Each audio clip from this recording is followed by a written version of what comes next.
Great. Hi, everyone. Hi, C5. Welcome to the very last session of Bridging the Gap. Thank you, everyone, for bearing with us and being here throughout the series. It turned out better than we could have ever hoped or expected, and we're so grateful to all the alumni who were able to give their time and efforts and give us the opportunity to learn from them throughout these past few months.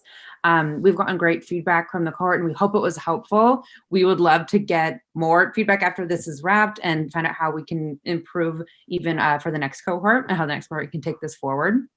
But for today, we wanted to sort of switch up the format a little bit. You guys have been so game with all the presentations and activities and breakout rooms and all of that. So we thought that for today, it could be more of an open discussion for the bulk of the session. We'll have Sarah and John leading us today. I'll introduce them in just a second. But we'll also have a few familiar faces. You can see Erin's back again, and we'll have Sohaj and Lauren here too to join the panel around 1 p.m. That will really be hopefully focused on dream jobs and moonshot positions and things that Sharon has talked to us a lot about, but hearing sort of firsthand perspectives on all of that from alumni of the program.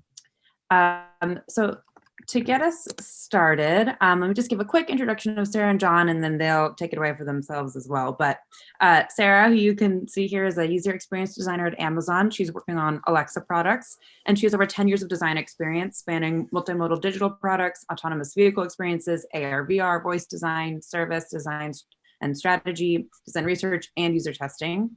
And John is here too. He's a product designer at Salesforce, and his background in sales, marketing, and management gives him a really unique perspective as a designer, which helps him understand how design decisions can impact a company as well as the end user.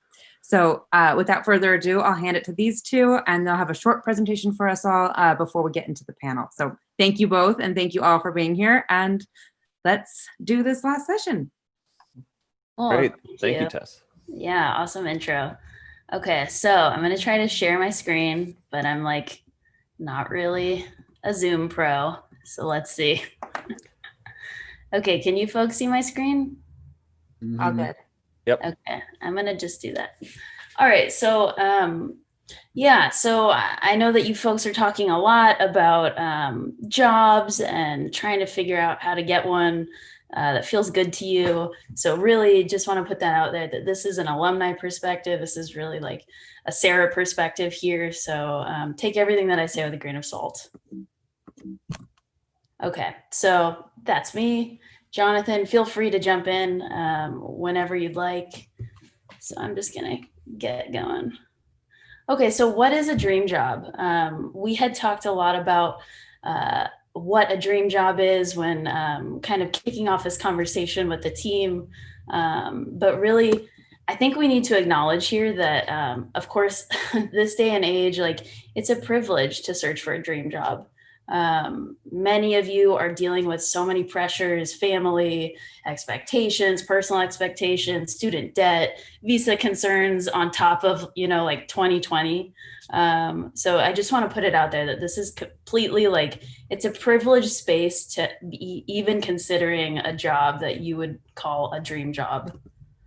So really what we want to do is we want to acknowledge that there is privilege, power, and perception in any sort of job search. And we want to make sure that, you folks are getting tools that can empower you on this journey. Okay, so first of all, when I'm thinking about this, I like to figure out really what's important to me.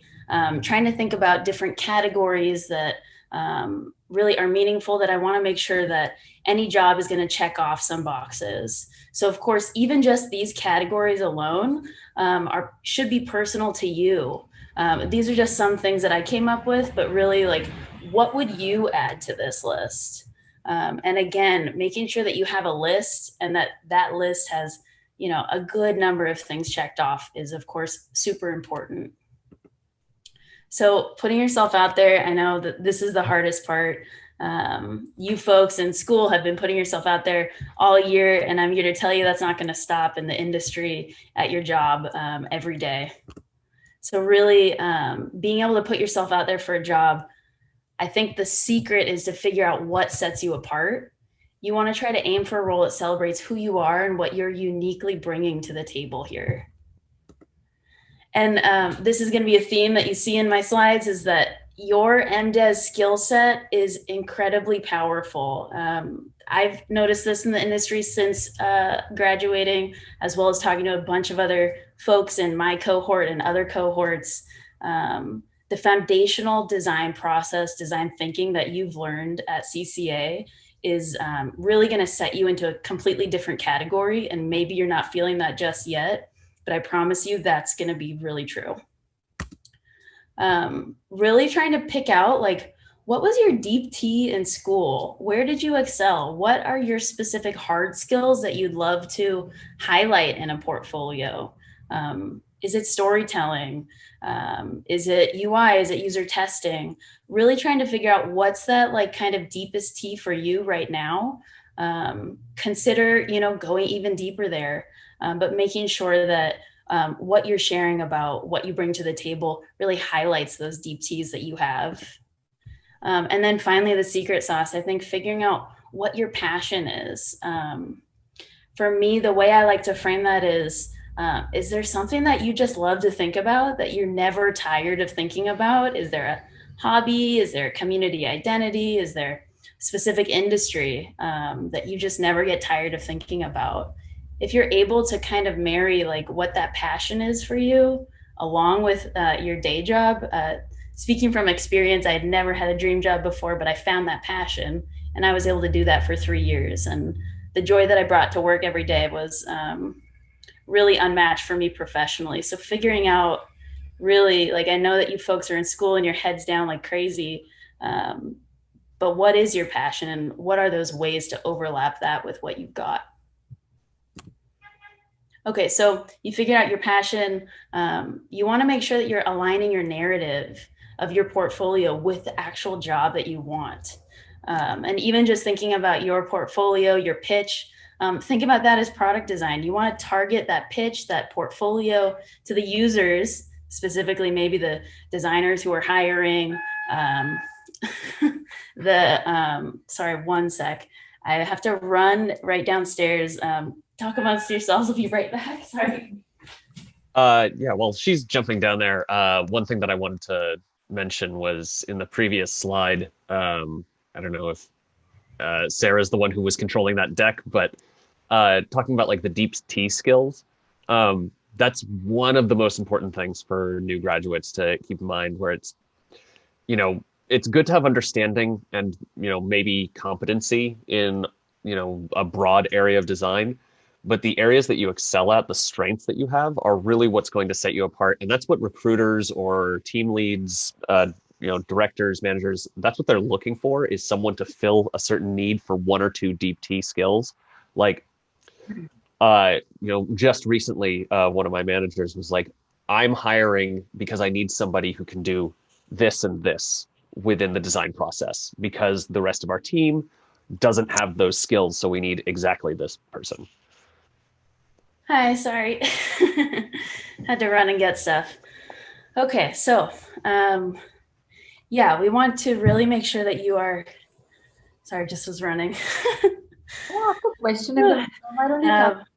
That's okay. Oh, go ahead. So, Jonathan, I think this question is for you. You were talking about the deep T, right? And Yeah. I was wondering, how do I know that the deep T that I'm thinking for myself are truly my strengths? Like, how do I test it out? Like, sure, I have some portfolio skills, but what if it's still not right? So the difference of what are your skills versus which areas you eventually want to pursue as a specialization can be different right now. One of my skills comparatively when I graduated was in like UX writing or content strategy. And I was able to use that in my resume and my portfolio pieces, but that's not the area that I'm going in to specialize for my career. But for right now, you need to be able to position whatever strengths you're working with.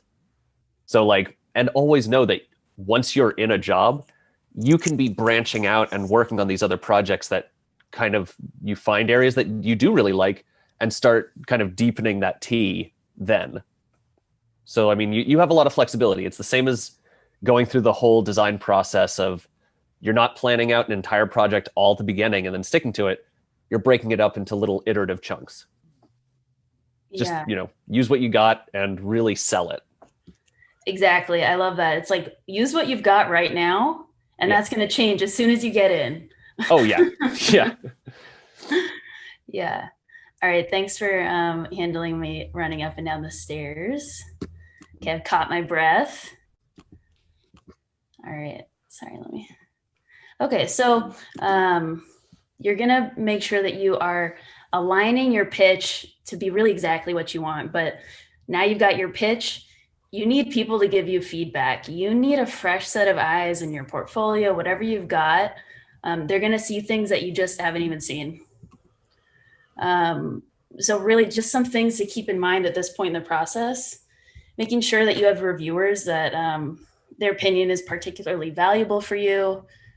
For example, if you're really interested in AR, like make sure that there's someone who has worked on that before, if that's the project that you're working on and sharing. I think ultimately we want to make sure that like you remember feedback is a gift, making sure that you can take it in properly and really make it meaningful. You're taking time from someone. You want to make sure that you're acknowledging that time. And of course, what you do with that feedback is up to you.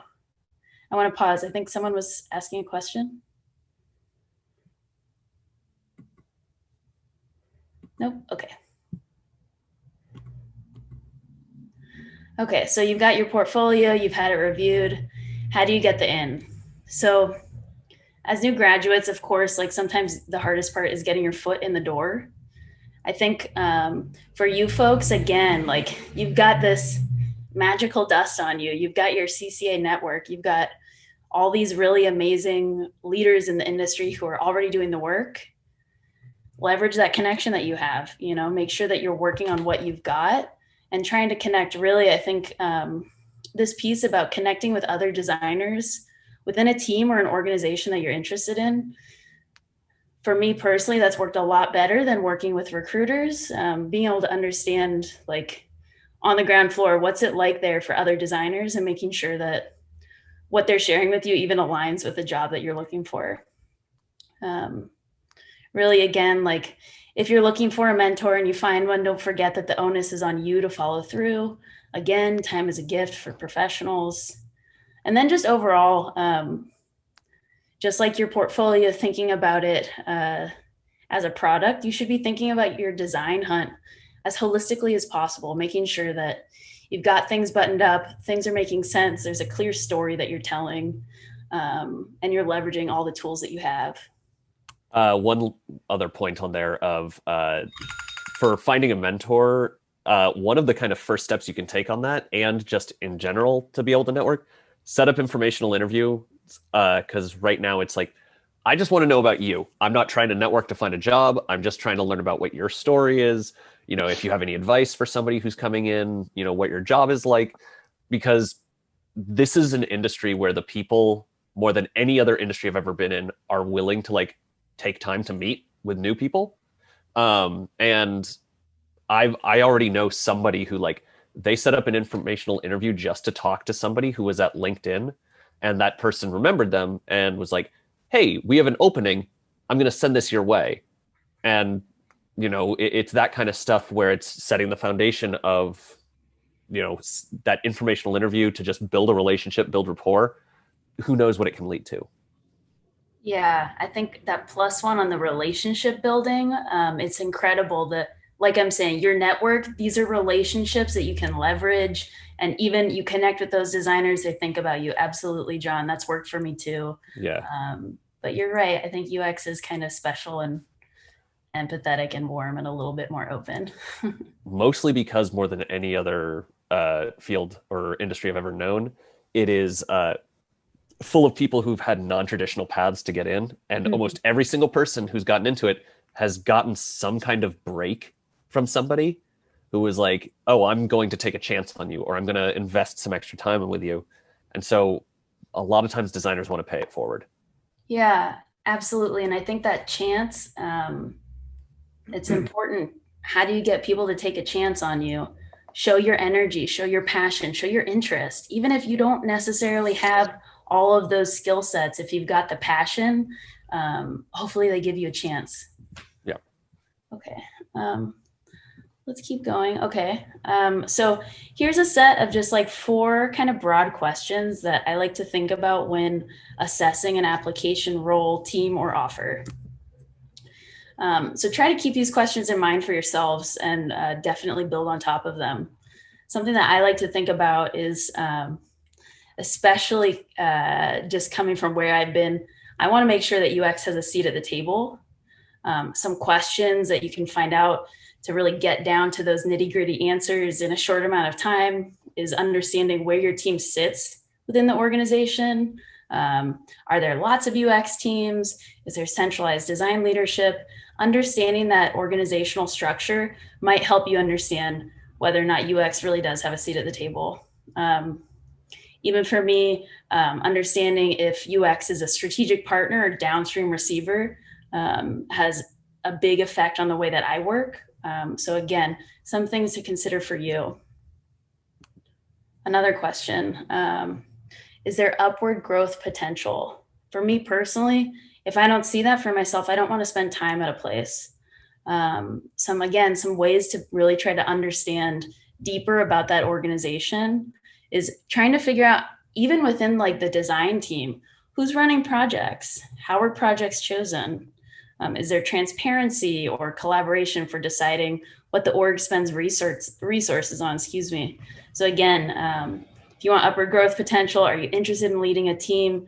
Do they have space for kind of new team leads in the future? So just small ways to get at these bigger questions. Even understanding, like, is cross collaboration with other teams something that frequently happens for designers in this role? Hopefully they say yes. Again, that's more networking opportunities for you, more growth potential. And again, lots of questions here. Feel free to add what helps you get to these answers. And of course, really important, will I be treated with respect here?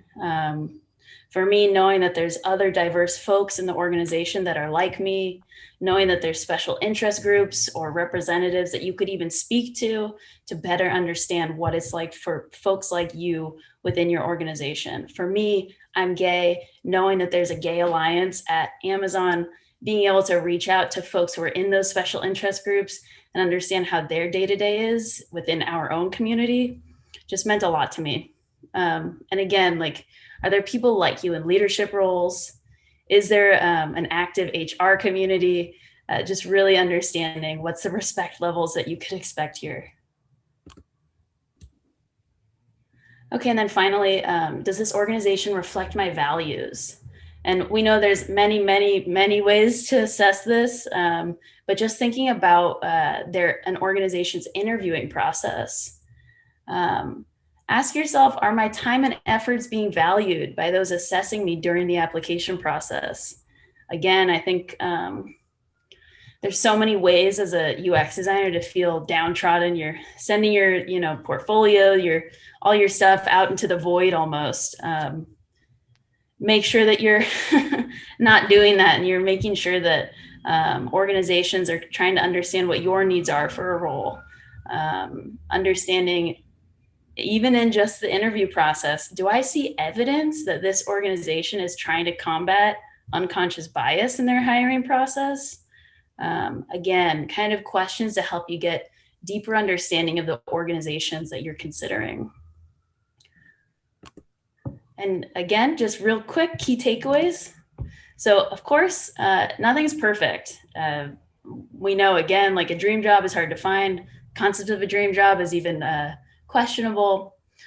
It's okay to accept a role knowing that it's a stepping stone, but I think really making sure that you're staying accountable to yourself.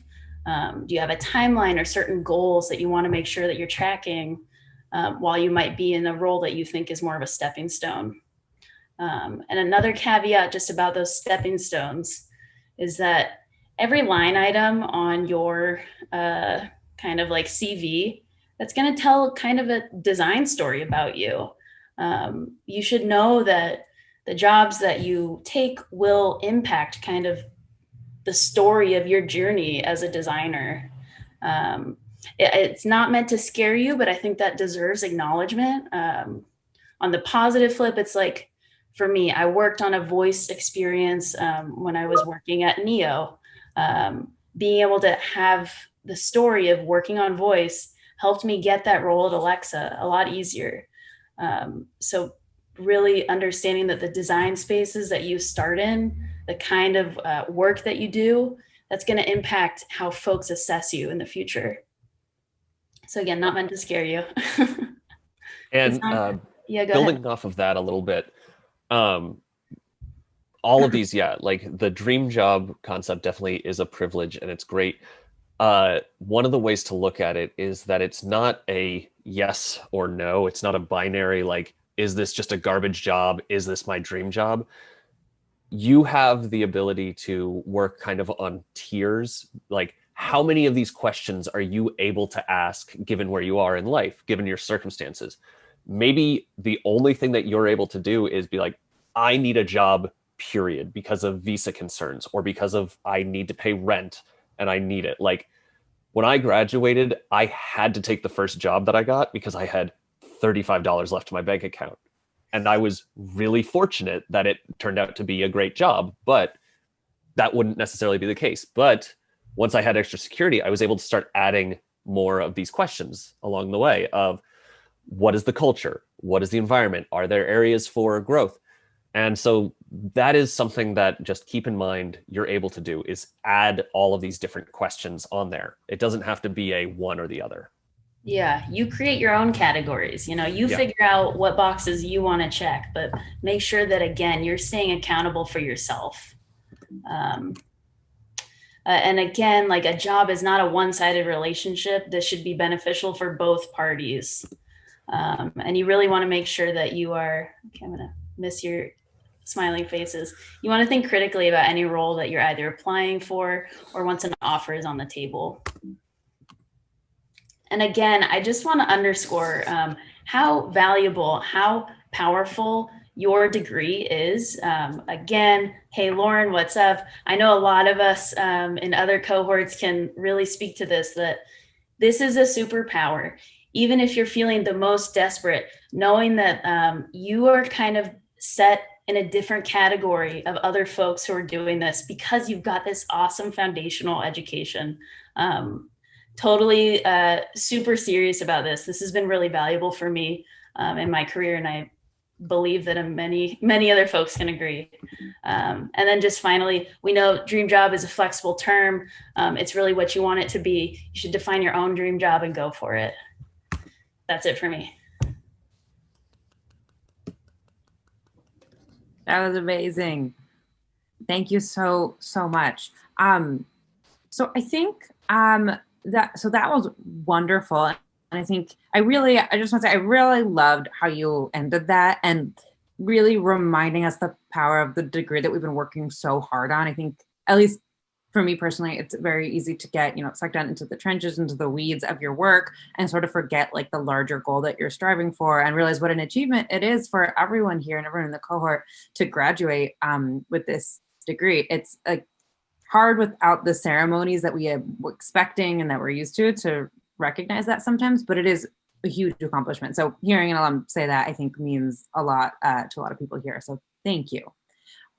We have a few questions kind of prepared to kick off the panel if we want. Before I do that, we do have Lauren and Aaron here, who you guys might remember from their sessions. And I believe Sohaj will be joining us too shortly. I'm sorry, I don't think he's here yet. But so we have these wonderful alumni that will all be jumping in with answers to your questions as we go through. Guys, feel free to just hop in if a question resonates with you. We could do like a cyclical thing, but I don't think it's necessary. It's a up to us, I guess. I think we have one question here from Janani in the Zoom chat that I'll read out now, and after that, other people can jump in, or Johnny, you can go ahead and ask it. And after that, other people can jump in, or we can go with some of the questions in the doc that we all prepared. So whatever works. But Johnny, take it away. Yeah, so I have a very basic question. I did a little bit of networking earlier this year, acquaintances, alumni, and people like that. Is it common to get ghosted by them? Like they see your message and they don't reply for weeks together.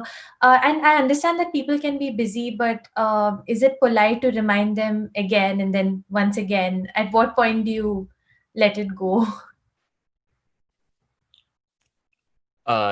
Can you describe the situation of just like, were they in active communication with you and then just ghosted, or Yeah, what so I was looking for review. I'm sorry, complete your sentence.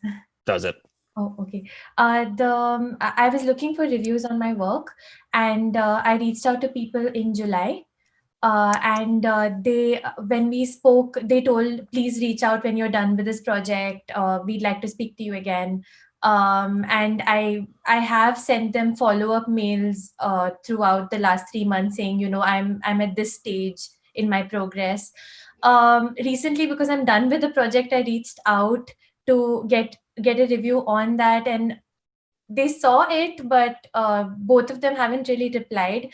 And they're busy people. I totally get that. So I sent up a follow up reminder on LinkedIn, and they haven't replied to that either. So at this point, I'm just thinking it's impolite to go back the third time. Aaron, did you have something you want to say?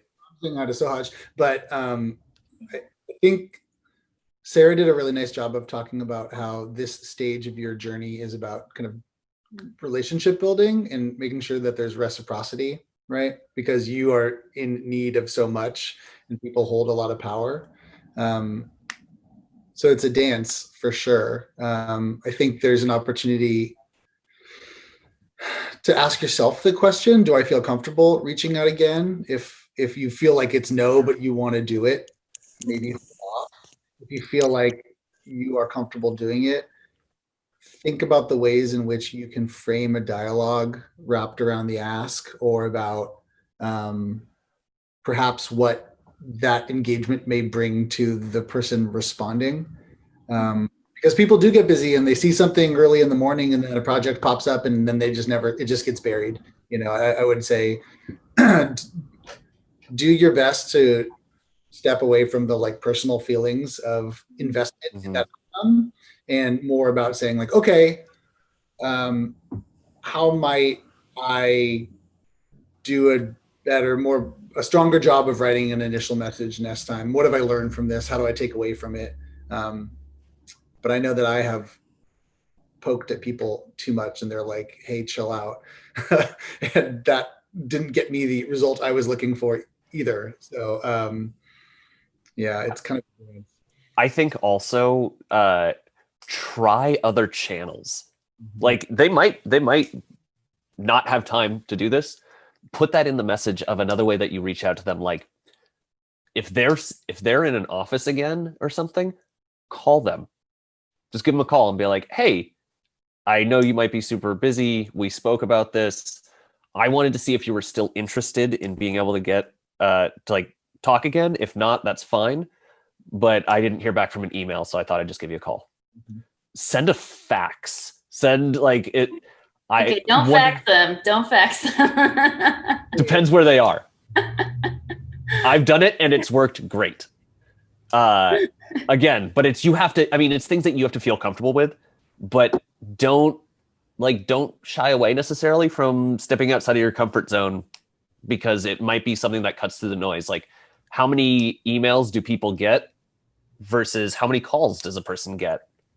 Like, maybe on their cell phone, they might not answer, but if they're on like a business line, who knows? I think, again, it's like making sure that you're making it as easy as humanly possible for them to give you the feedback that you're looking for. Yeah. Even for me professionally, I went from a global startup, but now I'm in this huge organization at Amazon. I have to do this with work emails where I have to get people to respond to me, and they're so busy. Do exactly whatever you can. Put a comment, highlight things, like, again, think about it as a product. Like, how do I make it as easy as possible for this user to like complete the goal that I want them to complete? And And again, I think also making sure that you're tapping onto a network that you already have some investment in.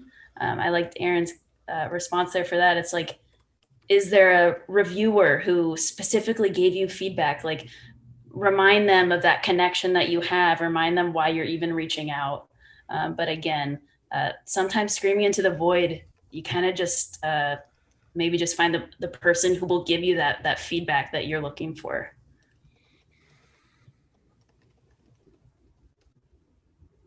Guys, thanks for doing this. I have a question. How effective is it to apply for jobs through portals like LinkedIn Jobs or any of these other places? Or is it like, is that even a part? Because no one much has spoken about it, but is that a good starting point?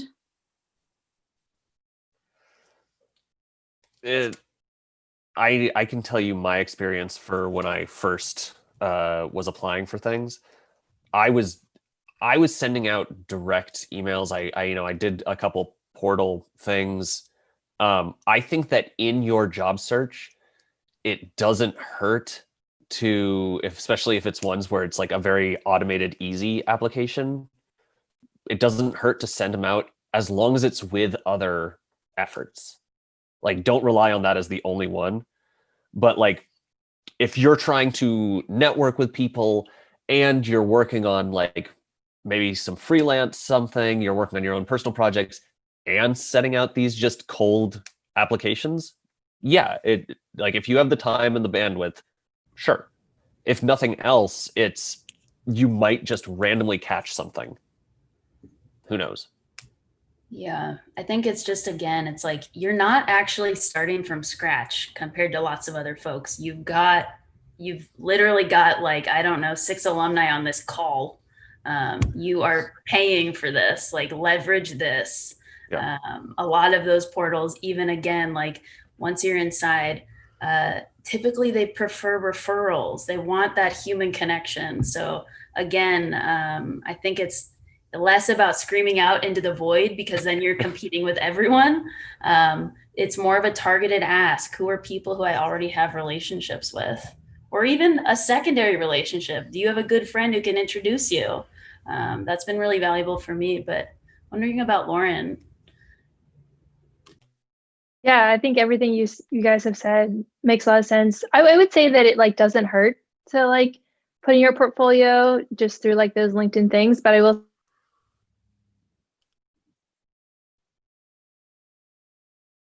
a friend of mine on LinkedIn connected me to someone else who was interested in the role. And I was like, sure, I'll talk to you on the phone. And so I talked to her on the phone and she was like, oh, I already applied, but I haven't heard anything. And then I talked to the recruiter and the recruiter, I guess, said something was like wrong with how she submitted her application or something, and in her portfolio and her work was actually great. And so we got her on a call and we got her the interview, but that would not have happened unless she had reached out to her friend who I was connected with on LinkedIn. So it never hurts, but if there's that like second, I'll always try that avenue. Just to quickly add on to that, I think, by the way, hi everyone. So I think you should try everything, whatever is possible, and learn from that, what doesn't work, and then change your strategy accordingly. Like for me, I tried all these different parts, and I think I got offer from each of those different like ways. And so that's how you'll realize like applying to these portals, it's very less ROI that you're getting out of it. So then you'll strategize accordingly.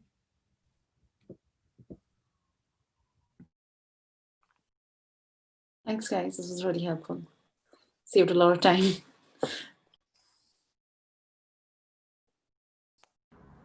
Actually, so I have a question about like types of jobs to get started with.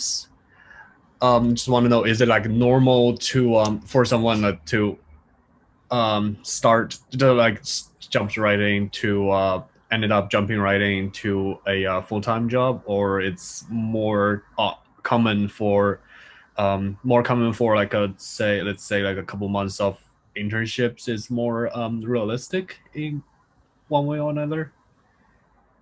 I think that entirely depends on your background and what kind of runway you have available to you. Like, I personally, if originally from graduating, if I'd been offered an internship and like not a job, but it seemed like that internship would at least offer some kind of next step opportunities, 100% I would have taken it. Because I came from a non-design background and I needed to take what opportunities came to me. But if, say you were somebody who did have a design background and you knew you could get a higher level job, like some of the people from my cohort went directly into senior level positions. So it literally comes right into what is your background, what expectations do you have, and what can you afford to be moving towards? Like if you have the runway available to hold out for a better opportunity. But I think that there's nothing wrong if you are in the situation where an internship is likely. There's nothing wrong with it. I applied for internships when I first got out of graduate. Yeah. In addition to what John just said, like I think that totally makes sense. One thing I want to say is like apply for senior roles as well. What if you'll get one, right? So don't worry too much. Apply for everything, whichever you think makes sense, because sometimes it just doesn't make sense. So just apply for one. If you didn't get one, you learn from it. If you got one, yeah, congratulations. I have a question around this, and it came up in a conversation with Janani, actually.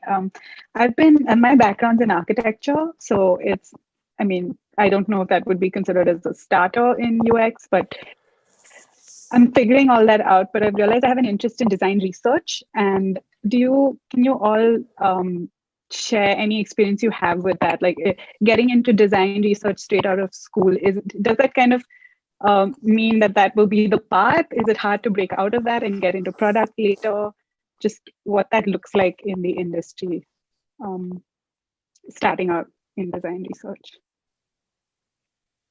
Are you saying that you're wondering if you started out in design research, if you'd ever be able to move to product design? Yeah, I feel, or would it be harder to move to product design is my question.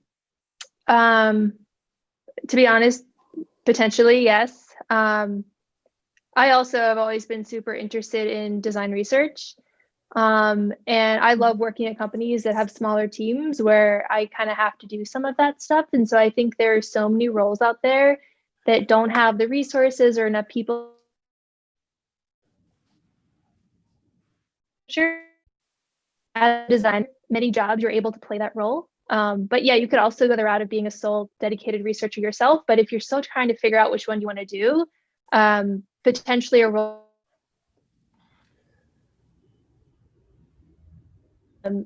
might make sense for you. I don't know if that was freezing for anyone else. That was freezing for me, okay. Unfortunately. But yeah, it was. Yeah, it sounded like it was just that. No worries. Being able internet bad. Same. Lauren, I think correct me if you're wrong, but it was that it's really depends on what kind of job you get and what size team, what size company, where if you're wearing a lot of different hats, you might wind up doing research as well. Yeah, exactly. But I would say applying for a pure research position, from what I've seen, has the most upfront requirements of almost any role that I've seen, like of getting into research. Like that's one where, the requirement says like, hey, you need 2 years to do this, and they actually mean it. Versus, say you're a product design, they're like, oh, 5 years of experience, but it doesn't really matter. Research is just, it's so methodical that the really having that experience with it matters.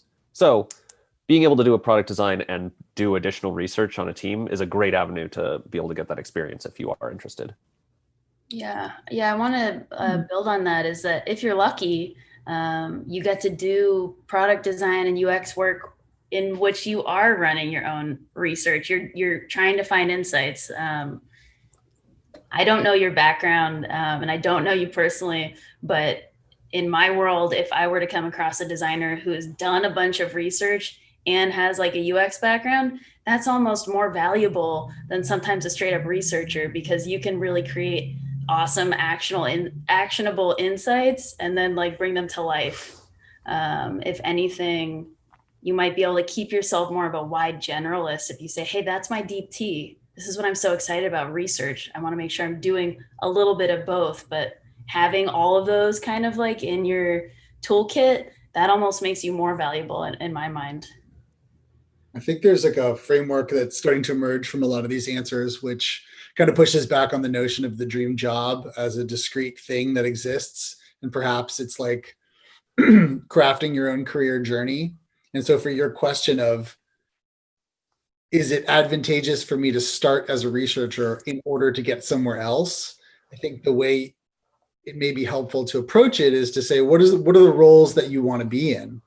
Are they in fact roles that include research? Then if so, to Sarah's point, go get it and get your foot in the door and take advantage of opportunity, really lean into your skill set where it lies in an effort to set you up to make decisions later. If you are like, I want to be a product designer at a big company and I don't really care about research, that becomes another kind of inflection point for you to say, okay, well, maybe I'm not going to follow that path because it will only deepen my T in a way that I might not leverage later. So think about it as like stepping stones on a broader journey, as opposed to like, oh my God, this is the decision. And I have certainly wrestled with that myself of like, is this what I want to do? Do I go this way? What is that? What doors does that close? And follow your gut on it and kind of understand that for everything that might feel like it closes behind you, a lot more opens up in front of you, because you just have your language, your capacity, your network so much broadens by being out in the professional realm that you'll be able to answer that question subsequent to taking advantage of whatever pathway you choose. One more thing, it also depends upon which company you are in. Smaller companies, more flexibility, more control you have, and more easily you can move from one role to other. If you're a researcher, you can go into design. You can also go into PM role. That may not be true as the company grows. There are like particular roles assigned that you got to do that. But in such big companies, there are some programs that help you transition from a certain role to another one.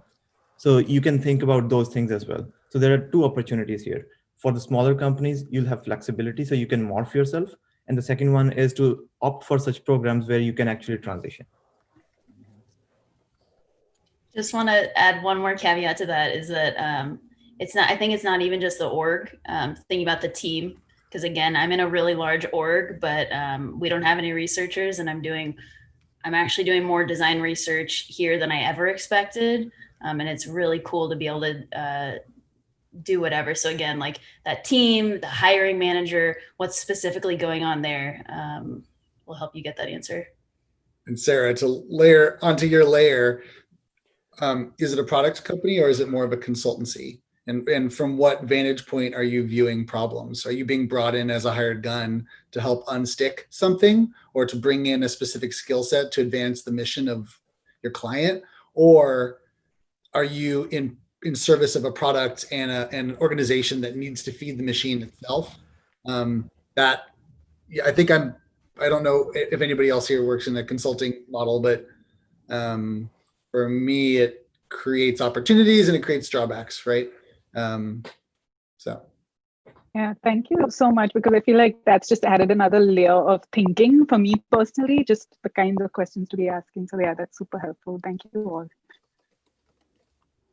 I'm wondering from a career perspective, and you touched on this, but for I think a number of us were not necessarily coming from a design background. We might even still be sort of trying to figure out exactly what type of role we want to go into, or what type of area. And maybe not now, we might take some, any job we can now, but where we want to end up in, let's say, 5 years. And I'm sort of wondering, how late in the game can you still sort of switch directions? And when does your career, in terms of the roles you're doing, when does that sort of start to mold? Yeah, if you could talk a little bit about that. I think you can switch directions anytime. I know people who are like principal level designers at my company, or like the highest level individual contributors, and they're like, yeah, I'm kind of bored on this project. I'm going to go and try something else. But because they have all of this design experience, it still applies to all of these different areas and these different kind of sections. And it usually is just everything you're doing is going to add extra experience and extra skills to your quiver. And like, you constantly have the ability to be able to change. It might take some work. You might have to do a little bit of extra to do it. But one of the things you're going to find is as soon as you get into any role, you're going to find a lot of the things that you enjoy doing and some of the things that you don't enjoy doing. And you'll start kind of moving in what those areas of strength are naturally. And so like, you don't have to know it yet. You'll learn it. You're already doing it. I mean, you're in a graduate program, like you are doing a huge pivot. You've got the skills here. I mean, I think it's about the confidence, embodying that confidence. And again, I think someone mentioned being an architect. Leverage your background. How can you bring what you did before into the design world? Are there interesting niches that you can overlap to, again, what you did before is not invaluable. It makes you a more interesting UX designer. And actually, personally, all of my absolute favorite colleagues who are interaction designers all used to be architects. It's a weird thing, but again, I think bringing what you've done before and overlay it in an interesting way that moves you.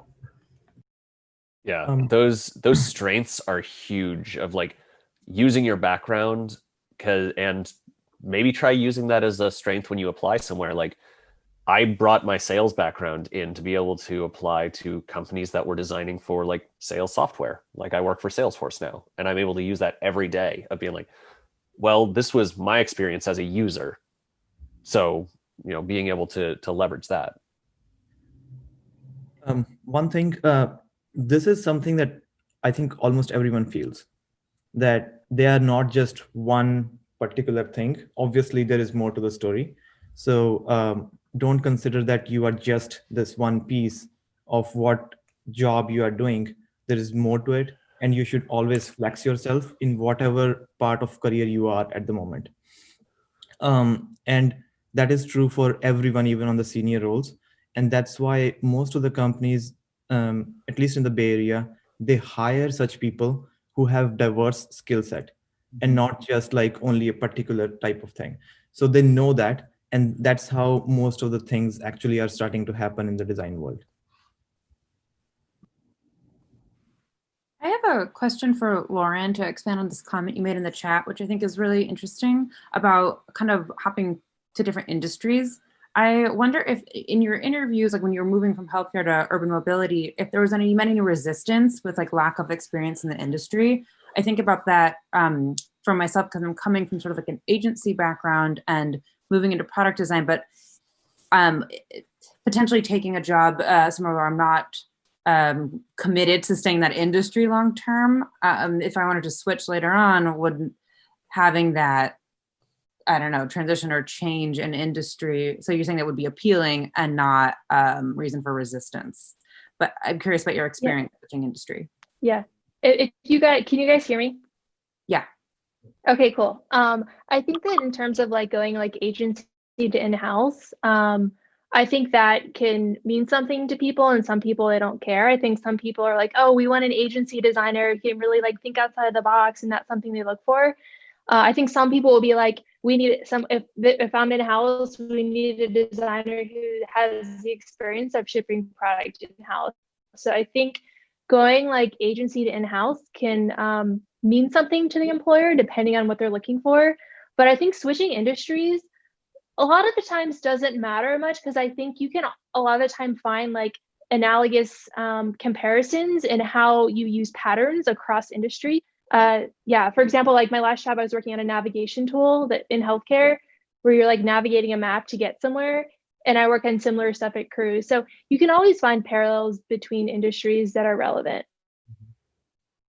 That's really helpful. Thank you.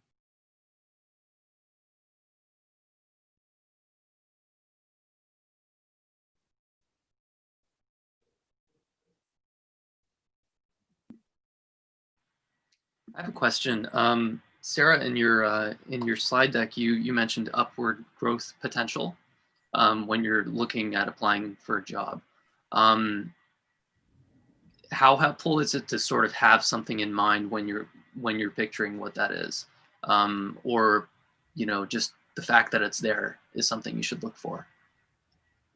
I think again, that kind of matters. It means different things for everyone. What's important for me is making sure that I don't get stuck somewhere. I want to make sure that there's, again, ways for me to move and grow within the organization. I've been in situations where I joined a team and I could quickly see that like everyone else had been there for 5 years. No one seemed too happy. And it was very hard to move around. And I will not say the company. I quickly left that role. And then I was able to join another team where it's you see people who even just started as a junior and now they're leading things. Being able to see that, again, there's folks in leadership who will give other people like you, like me, an opportunity to lead. That's really important for me personally. But again, everyone's job search is going to be different, and what you're looking for. I think the biggest piece here is everyone needs to think about that uniquely for yourself, what matters to you, and make sure that you keep that in mind when you're assessing a job. Seems like it's important also for you to define growth in your own terms. I started off in a senior role, so there's not a lot of structural vertical for me, but the longer I work, the more I learn. And so growth for me is about saying, like, how do I maximize the opportunity presented to me within the market I'm in or within the industry? How do I follow those breadcrumbs till a point where I'm like, all right, it's time to move? And the whole time try to like pad the portfolio or the skill set to make a positive move. So I think there's a lot of ways. I think something that if I reflect back, I felt there's always a lot of external pressure around like what your journey needs to look like in order for it to feel successful relative to some sort of kind of like expressed model of success for an MDes graduate. Get out, go work for wherever you're going to work. Like, I think there's a lot of expectations that we set upon ourselves, and that when we look at our peers, we try to like derive insights of our own value based on how our peers are achieving or perhaps not achieving success. And something that is helpful for me to do is to try to like take a deep breath and step away from that and say, okay, what are the priorities within my own life that I want to lean into? For me, I have 2 small kids. I have a lot of kind of certainty in my life, and therefore stability in my role is actually really important to me. And I'm not necessarily looking to bop around at different roles to experience new things. I kind of need to like lean into the place that I'm at and try to maximize the opportunities there. But it took me a long time to make peace with that, because I wasn't like John and Sohaj, 2 of my colleagues, got great first roles in tech companies. They're now at larger, perhaps more dynamic tech companies. They're kind of living the dream in that way. And I had to, for myself, kind of say like, oh, my journey is going to look different, and I need to kind of make peace with that. So I would say, follow your own path also, right? If I can jump on that, I think that sometimes it might almost be better not to say upward growth potential, but just growth potential. Because it could be like what we call it at Salesforce is, we come in, we have an individual development plan. And that could mean a lot of different things. It could mean, doing leadership training. It could be working on soft skills like presentations. It could be working on hard skills like, using Photoshop or something like that. But I would say that the most important thing that you can be doing, especially at this point in your career, is learning as much as possible and gaining that experience. And I think that if you are looking for a company where you know that that's possible, that's going to make a huge difference. And that's what's going to set you up for success within your career. You know, whatever that kind of knowledge is, even if it's something like, you know, in this program, just by virtue of how it's set up, you know, we don't get experience to learn how to do handoffs really to developers. You know, if you come in there and you're like, oh, cool, at this company, I'm going to learn how to work with a product manager and a development team. Now I know how to do that when I'm going to my next position or later on in this company at a new position. You know, it's don't focus on just what the title is that you have or you're going towards. You know, focus on your skills, focus on your experience, and the titles will come. And like, it's something that is good. It is a recognition of the work you're putting in and the experience that you have. And usually it comes with a pay bump, which is nice. But right now where you are in your career is the best thing you can do is just learn as much as possible and get as much experience as possible. That's super helpful. Thanks. Yep. So I think that brings me into the next question. We are always clearly learning, and the learning never stops. How do you guys figure out the time to go out and learn new things? Like there are so many tools that are being developed in our, you know, industry all the time. How do you keep updated? I'm happy to take that to start with, if no one minds. The answer is always keep learning, literally just constantly. You know, no matter what, you're going to keep learning because just different projects you're working on will require you to kind of pick up different skills. But especially if it's somebody like I said, I came from outside of the design industry and this was a shift for me. So I'm being more proactive than maybe some people might. So like I'm taking extension classes at UC Berkeley to be able to continue expanding my skill set. And that's something that's really helping me. You know, it's part of, like I said, that individual development plan that I've set up for myself. So, but I think it's entirely like, you know, what are the software that you need to learn or things like that? It all depends on what company you are. Some people are using stuff like Figma versus Sketch. So it depends on what your role is, and that'll kind of become obvious. But no matter what, the investment that you put in to learning will directly pay back in some way, because it's likely that some project in the future, you never know when, you might wind up needing to use that information. It can be exhausting, though. Yeah. We should acknowledge that there is this idea that we have to be able to be great at everything, and I'm sure folks are seeing that as you're applying. Like, holy crap, I'm supposed to be able to do all of this. Guess what?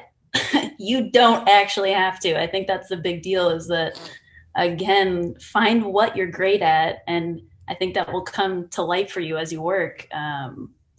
But just to get back to staying inspired, for me, the way I stay inspired is I feel like right now I'm looking at the screen all the time, even more than before. And I'm really missing my in-person design conversations with my colleagues who they're not necessarily my coworkers currently, but they're folks who I've met along my career who are always doing the coolest stuff, who are doing really cutting edge things that inspire me personally. By staying in contact with my own network, be it old CCA folks or other just people I've met in the industry, I stay inspired. I stay up to date because I'm getting to talk to them kind of in a different way that I get to talk to my colleagues. And again, when you keep those design relationships strong, like all of you folks here, you can keep leveraging that in the future. So again, like for me, it's talking to my friends and colleagues who keep me inspired. To quickly build on that, I think you are learning not just in the design field, right? So you need to start talking to the people who are not in design. They will give you the perspective that you will never ever think about. So like it's a kind of a blind spot, and they help you look at that. And the best part is, like, while you're working in such tech companies, you'll get those people to work with. the engineers, like the PMMs, the PMs. Like if you remember the talk that I did, like there was a whole lot of people, right? So learning from that perspective, it opens you up to understand the world better, and then probably take the right decisions along the way. And like just going back to like, if you're just thinking about the design, you already know a lot. So you don't need to push too much there. So but if you still want to like get more influx of information, which I think you already have so much of it, you need to just narrow down to what you really want there. And all of these things like podcasts, or like social networks like Instagram and all these, or like there are plugins like Musely and all those. So like they'll help you inspire and like give you all these like design stuff, but just make sure that you are not overburdened with so much information that you don't learn anything from it.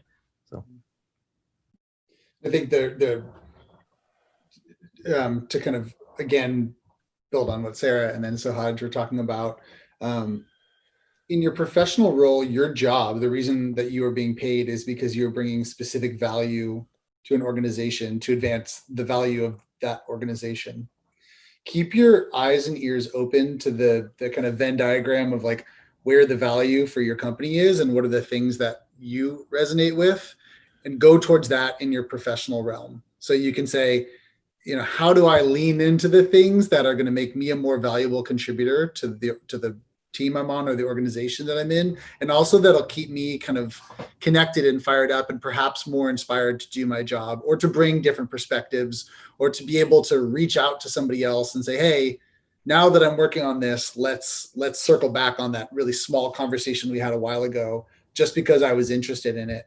I think kind of conceiving of your learning journey through the lens of kind of professional or personal growth and creative growth, but also saying like, okay, how is there this personal alignment with the value structures of the organization so that you remain relevant and your growing, your growth tracks what you see as your kind of professional journey, right? You're building up on that skill set and that understanding.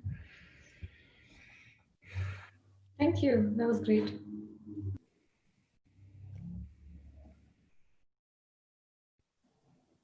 This isn't my question, but I just saw it in the doc. Oh, sorry, Jenny, go ahead. You go first. No, I was referring to the what surprised you about a dream role question in the doc, but ask yours first. I have a resume-based question. I know the resume is not the most important thing for a designer, but I've been receiving feedback that my resume doesn't show enough impact. It doesn't show metrics and quantitative things that are really catchy in the Silicon Valley. I'm just wondering, is that really important in a designer's resume to show, this was the ROI, or like this was the there was increase in engagement and things like that? Can take that first. I think resume is the most important thing. First of all, we should not say. I was gonna say that. Yeah, totally +1. Yeah. It's the full picture of you in a single page, right? So you need to build that. How do you want to build it? And the best way to do that is showing the impact. Like you must always show the impact for whatever you have done, and howsoever you measure the impact, it's all up to you. More numbers, the better. If you can quantify it, you can do it in any which way, but always make sure to. So there is a method called STAR method. I'm sure you guys already know. That is usually for the interviews. You can make a compact version of that in a single sentence and use that as a resume in the resume, where you're mentioning about what the thing that you did, what was the situation in like a few words there, and followed by the sentence saying that this is what you did and this is the impact, the result that I got out of it. So I think it's very, very important to show the impact, and resume is far more important. So. And what would you recommend for someone who doesn't have a lot of experience? How do I show impact? Oh, sorry, go. No, I was gonna say, go ahead, Jonathan. So I was coming in from not having any real design experience and having to do a resume there. You know, what I did was, one, I used my previous background and was able to like apply, say what impact I had available there, and especially how it applied to design. But what were like these tertiary skills that could be applied inwards. The way I did it for the resume, because I really wasn't able to show like what design experience I had, was I did, hey, here were the jobs I had, and now here are the skills I have. And you know, they may not be like, here's a job I did and the skills that are related, but I did it because, and it was the best advice I ever got, to just do SEO work on your resume, of being like, here are my hard skills, blah, blah, blah, blah, blah, blah, blah. Here are my soft skills, blah, blah, blah, blah, you know, and filled it up. That was how I wound up getting that job at JP Morgan, was because I had copywriting and UX writing in my skills, and it got flagged by their HR program. And from there, I was able to like have an interview and prove that I was somebody who was worthwhile to talk to. But, you know, right now, I'd recommend being able to maybe use that if you don't have like quantifiable experience or quantifiable things you can put on there. Yeah, I think it also, even even a lot of roles that you'll have later in life in your career, you might not have numbers. You might be doing different kind of work where you're doing foundational work. Even for me personally, I've come up against this as you're applying for roles and they're saying, what have you shipped? And I'm saying, I've worked in R&D. So I think those are the wrong conversations to be having. You want to just talk about the value and the strengths that you brought to a role. And if you don't have those numbers, you're lucky if you have those numbers. But again, like I think very succinctly telling that story in your resume is almost more important than a portfolio website. Personally, I think what's most important is your resume, but making sure that you're passing it to the right kind of person who will actually read it. And then your pitch deck. Your pitch deck, really, like, I don't know if you folks have talked about this, but that's the place where you really get to go in and show all your stuff. Your portfolio website, hopefully, is just a little taste to get them interested. Don't tell them everything. Keep that stuff for when you're in person. You want to excite them and give them more. Into that. Yeah, go ahead. I was just going to say, like, exactly. That's awesome. Just one thing to say there was that even if you don't have much experience or the numbers, you can always show impact in terms of like whatever you think that impact is. So it doesn't need to be like, okay, you increased the engagement to X percentage. It's not that really. So it could also be like, if you worked in a research project, you worked on 10 different projects and 9 failed. That's awesome. Like everybody knows that that in the research projects fail, but you learn from it. So you put learnings there. So what did you learn in a 1 or 2 sentences? That's totally fine, even in the resume. Also think about like, how do you measure your school projects? So you should always measure it in whatever sense you can, and just think that as an impact. Yeah, actually just want to quickly +1 that is that I've seen my own resume fail by not highlighting the student work that I did, that I was lucky enough to do with real organizations, real professionals at CCA. That's not small potatoes. Like I'm sorry, not familiar with your cohort. I'm assuming that you folks were also working with real organizations at some point during your program. Awesome. Highlight that. You were consulting, like you impacted a product, a program, a feature. I don't know, but make sure you're calling those out and letting folks know that you've done more than just student work. You impacted an organization. I think we have one question on here that I think people are curious about. What's something surprising you've learned at a job that you maybe thought was a dream job and learned something new or surprising while doing it? I'll lead with that because I brought this notion of a dream job into the world for you for this program. I'm sorry. Yes, we know the dream job is a privilege. It's a concept. You should be making that dream job. You should be creating your own dream job. For me personally, I did land what I thought was a dream job right after school. My last semester, I had gotten to do an automotive self-driving car project. I had learned about service design. I was like, oh, I want to do service design and future transportation. And I was really specific, and I actually was able to land that role, and I got that. And within 3 months, I realized, oh crap, I actually don't really like doing service design. These deliverables aren't like enough for me. And yeah, I mean, again, it only took me 3 months to realize that what I thought was my dream job wasn't actually it. I was able to pivot and move it around. But again, it's like, I think someone had a question in one of the question banks. It's like, okay, you got your dream job. What's next? Keep your mind open. Keep making those connections. Keep moving through your professional career. You never know. You might get to pivot to a new team. But yeah, there's no one dream job.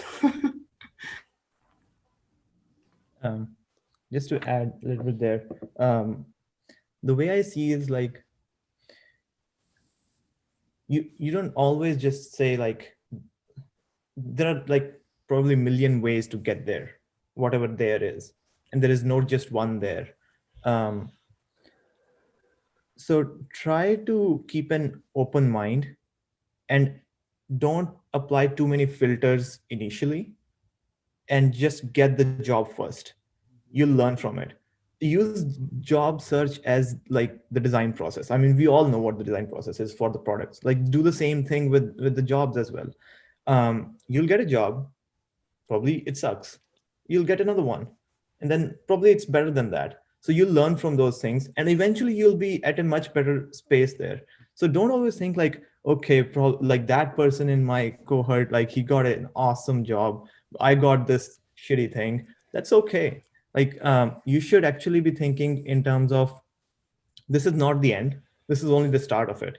Actually, it's going to be much more aggressive after you get a one job. So think in that design iterative sense for the jobs.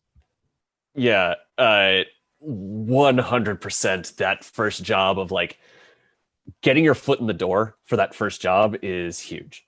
And, you know, as soon as you get your foot in the door and like employers have seen that you are employable and that you have been employed as a designer, it kind of just level sets and it opens up a lot more conversations. So if you're able to have the runway to keep looking for something that is great, like that's awesome. If you absolutely need to get a job, like it's okay. It's not a forever job. Like you can be there for 6 months, a year, whatever is possible, and then be able to like start launching into things that you're really, really passionate about. You know, it's not the end of the world to be taking something that's not your favorite job, as long as you're able to approach it with the kind of mindset of, what can I learn from this? And what can I use to grow from this situation? I have a question, guys. Sarah, you mentioned about not showing everything in the portfolio and kind of like balancing it with a pitch deck. So I'm just trying to understand, how much do we actually display in our portfolio, especially in terms of process versus results versus, you know, actual frames, and how much do we save back for the pitch deck? Also, do you advise showing the most in our portfolio, or like how long should each case study be? I know it's a very long question, but yeah. Yeah, and I feel like you guys might have covered that in a few other talks. So this is a Sarah point of view. I personally think that, again, I don't really like screaming into the void, and I feel like a website for your portfolio, hopefully an interested party has found themselves there. And guess what? Just like we have industry folks who are too busy to even respond to an email, they're probably too busy to look at your portfolio website in depth. And again, you want to craft that to tell the exact story that you want. Are you looking, you don't have to, in my point of view, you don't have to show an end-to-end experience, if you can show a nugget of, hey, I did this really great user testing and we iterated on a product, like just that small little subsection of a project is enough to tell how you make design decisions, to show your process. I think, again, it's like, it's a relationship. You want to keep them engaged and intrigued, and you don't want to show them everything all at once, but you want them to know that you know how to use the design process and that you can clearly articulate your design decisions. I think one thing to add to that as well is make it scannable. As in, like, somebody can just be like, all right, I'm just scrolling through here. Yep, that person has done all of these steps that I'm looking for. So like, do it with two minds. I actually do for my portfolio. I have one where it's just, here's like a really quick, almost within one entire screen, here's a portfolio piece. And then I have a separate page, which is a case study, which is in depth on that story. And I only have like one in-depth case study. The rest of them are all just like quick scannable portfolio pieces. Yeah. So one thing, whenever I'm looking at the portfolios, I never look at the details.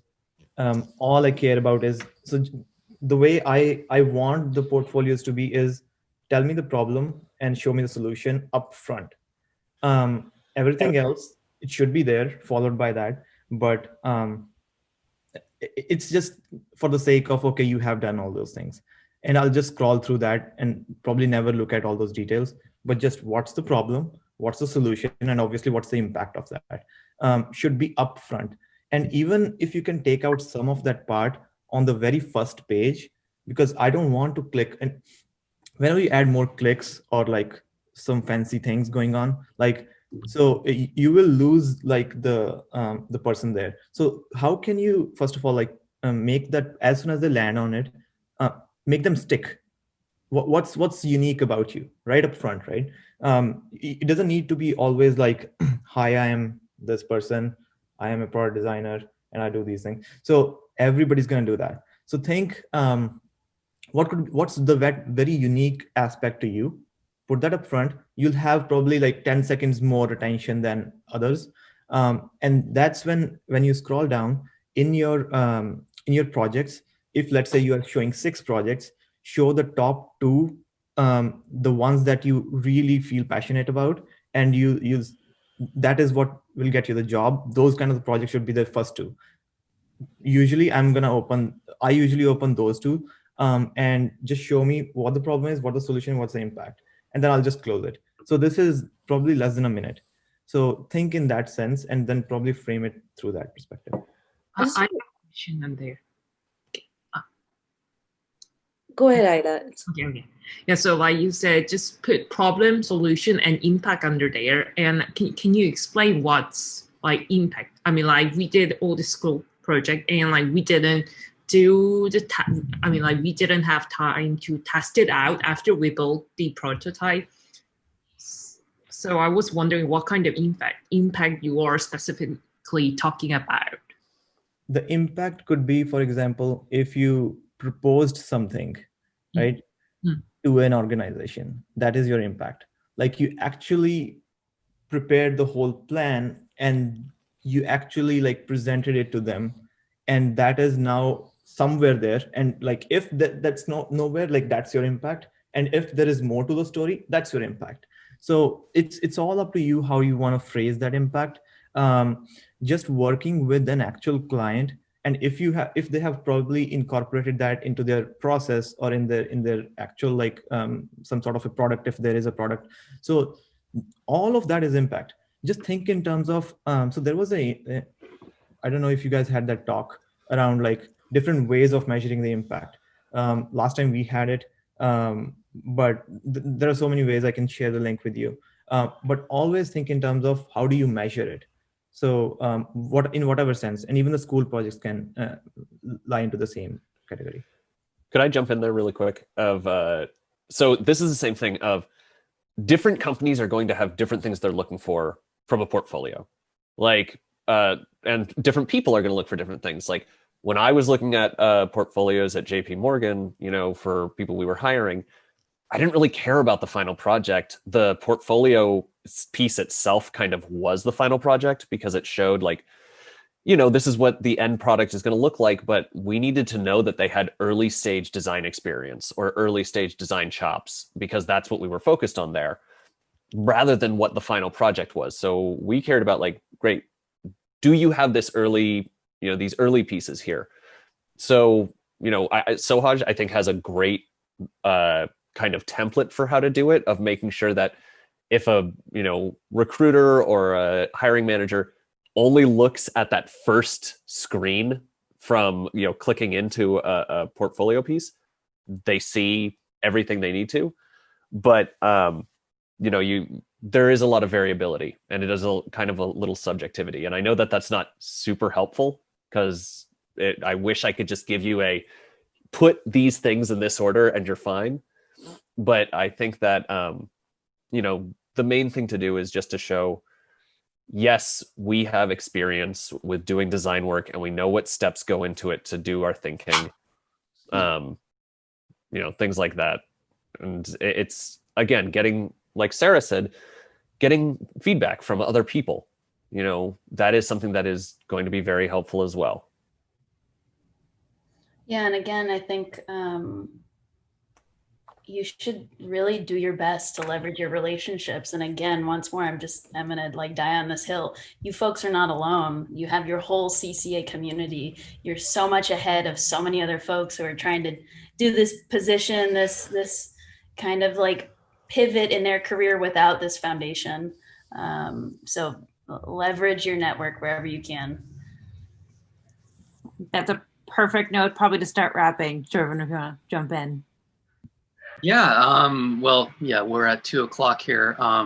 We would just like to thank everyone for jumping in today, for offering your time and your just guidance and expertise and knowledge and all that great stuff. We're all super just indebted to everything that you've brought to the table. This is such a great